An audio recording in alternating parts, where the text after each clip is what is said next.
ನಮಸ್ತೆ ವೀಕ್ಷಕರೇ, ಮೆಂಡು ನ್ಯೂಸ್ ನೆಟ್ವರ್ಕ್ಗೆ ಸ್ವಾಗತ. ನಾನು ನಿಮ್ಮ ದಿವ್ಯಾ.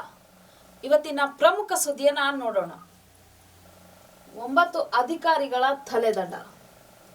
ಪರಪ್ಪನ ಅಗ್ರಹಾರದ ಕೇಂದ್ರ ಕಾರಾಗೃಹದ ಕೊಲೆ ಆರೋಪಿ ದರ್ಶನ್ ಹಾಗೂ ಇನ್ನಿತರ ಆರೋಪಿಗಳಿಗೆ ವಿಶೇಷವಾದಂತಹ ಸೌಲಭ್ಯವನ್ನು ಕೊಡ್ತಾ ಇದ್ರು ಪರಪ್ಪನ ಅಗ್ರಹಾರದಲ್ಲಿ. ಈ ಒಂದು ಸೌಲಭ್ಯಗಳ ಫೋಟೋ ವೈರಲ್ ಆಗಿತ್ತು ನಿನ್ನೆಯಷ್ಟೇ ಎಲ್ಲ ಸಾಮಾಜಿಕ ಜಾಲತಾಣಗಳಲ್ಲಿ, ಮಾಧ್ಯಮಗಳಲ್ಲಿ ನೋಡಿದ್ವಿ.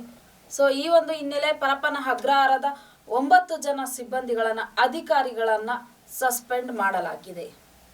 ಇನ್ನು ದರ್ಶನ್ ಹಾಗೂ ಇತರ 3 ಜನ ಆರೋಪಿಗಳನ್ನು ಬೇರೆ ಕಡೆ ವರ್ಗಾಯಿಸುವ ಚಿಂತನೆ ಕೂಡ ಮಾಡಿದ್ದಾರೆ ಆ ಒಂದು ಪರಪ್ಪನ ಅಗ್ರಹಾರದ ಅಧಿಕಾರಿಗಳು. ಇದಾದ ನಂತರ ಈ ಒಂದು ಪರಪ್ಪನ ಅಗ್ರಹಾರವನ್ನ, ಕೇಂದ್ರ ಕಾರಾಗೃಹ ಏನಿದೆ, ಇದನ್ನ 3 ಭಾಗಗಳಾಗಿ ವಿಂಗಡಣೆ ಮಾಡಬೇಕು ಅಂತ ಕೂಡ ಚಿಂತನೆ ನಡೀತಾ ಇದೆ.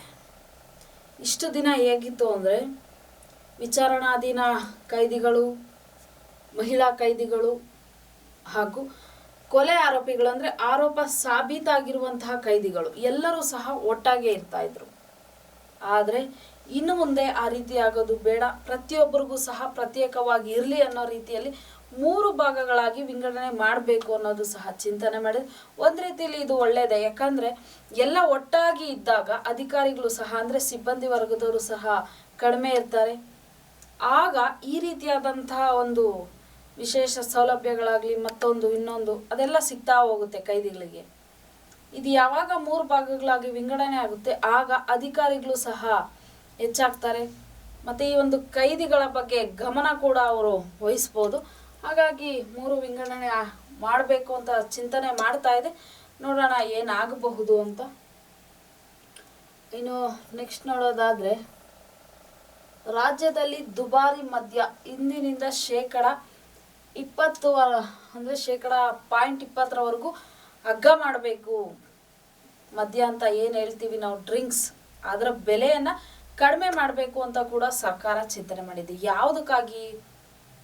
ಈಗ ನಾವು ಏನು ಹೇಳ್ತೀವಿ, ಗಡಿ ಭಾಗಗಳು ಅಂತ, ನೆರೆ ರಾಜ್ಯಗಳು, ಕೇಂದ್ರ, ತಮಿಳುನಾಡು, ಈ ರೀತಿ ನಮ್ಮ ನೆರೆ ರಾಜ್ಯಗಳಲ್ಲಿ ಒಂದು ಮದ್ಯದ ಬೆಲೆ ಕಡಿಮೆ ಇರೋದ್ರಿಂದ ಕೆಲವೊಂದಷ್ಟು ಜನ ಆ ಒಂದು ಗಡಿ ಭಾಗಗಳಲ್ಲಿ ಮದ್ಯವನ್ನು ಖರೀದಿಸ್ತಿದ್ದಾರೆ.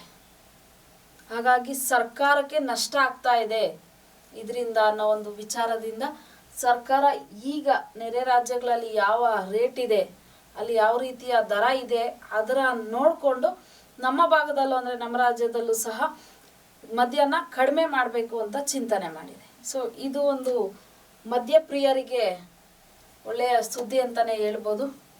ಇನ್ನು ನೆಕ್ಸ್ಟ್ ನೋಡೋದಾದರೆ, ಸೆಪ್ಟೆಂಬರ್ 2ರಿಂದ ಜಿಲ್ಲೆ ಒಳಗೆ ಎಲ್ಲಿಯಾದರೂ ಸಹ ಆಸ್ತಿ ನೋಂದಣಿಯನ್ನು ಮಾಡಿಸಬಹುದು. ಈ ಒಂದು ಬೆಂಗಳೂರು ಜಿಲ್ಲೆ ಅಂದರೆ, ಈ ಒಂದು ಜಿಲ್ಲೆಗೆ ಎಷ್ಟು ತಾಲೂಕು ಬರುತ್ತೆ, ಆ ಒಂದು ತಾಲೂಕಲ್ಲಿ ಬೆಂಗಳೂರು ಜಿಲ್ಲೆಗೆ ಸಂಬಂಧಿಸಿದಂತೆ ಯಾವ ತಾಲೂಕಲ್ಲೂ ಸಹ ಒಂದು ಆಸ್ತಿ ನೋಂದಣಿಯನ್ನು ಮಾಡಿಸಬಹುದು. ಮುಂಚೆ ಎಲ್ಲ ಹೀಗಿತ್ತಂದರೆ, ಈಗ ಒಂದು ಎಕ್ಸಾಂಪಲ್ ತುಮಕೂರು ಅಂತ ಅಂದರೆ, ತುಮಕೂರು ಜಿಲ್ಲೆ ಆ ಒಂದು ಭಾಗಕ್ಕೆ ಬರುವಂತಹ ಯಾವುದೋ ಒಂದು ತಾಲೂಕು ಇರುತ್ತಲ್ವ, ಆ ತಾಲೂಕಲ್ಲಿ ಮಾತ್ರನೇ ಒಂದು ನೋಂದಣಿಯನ್ನು ಮಾಡಬೇಕಾಗಿತ್ತು. ಆದರೆ ಇನ್ನು ಮುಂದೆ ಆ ರೀತಿ ಇರೋದಿಲ್ಲ. ಒಂದು ಜಿಲ್ಲೆಗೆ ಸಂಬಂಧಿಸಿದಂತೆ ಯಾವುದೇ ತಾಲೂಕಲ್ಲಿ ಬೇಕಾದರೂ, ಯಾರು ಬೇಕಾದರೂ ಆಸ್ತಿ ನೋಂದಣಿಯನ್ನು ಮಾಡಿಸ್ಕೊಳ್ಬಹುದು. ಇದು ಸಹ ಒಂದು ಖುಷಿ ವಿಚಾರ. ಯಾಕಂದರೆ ಎಷ್ಟೋ ಜನ ರಿಜಿಸ್ಟ್ರೇಷನ್, ಅಂದರೆ ನೋಂದಣಿಗೋಸ್ಕರ ತುಂಬ ಅಲೆದಾಡ್ತಾ ಇರ್ತಾರೆ. ಹಾಗಾಗಿ ಯಾವ ಭಾಗದಲ್ಲೂ ಬೇಕಾದ್ರೂ ನೋಂದಣಿಯನ್ನು ಮಾಡಿಸ್ಕೊಳ್ಬೋದು. ಸೊ ಇದಾಗಿತ್ತು ಈ ಕ್ಷಣದ ಸುದ್ದಿಗಳು. ನಿರಂತರ ಸುದ್ದಿಗಾಗಿ ನೋಡ್ತಾ ಇರಿ ಮೆಂಡು ನ್ಯೂಸ್ ನೆಟ್ವರ್ಕ್. ಮೆಂಡು ನ್ಯೂಸ್ ನೆಟ್ವರ್ಕ್, ಸತ್ಯದ ಕನ್ನಡಿ.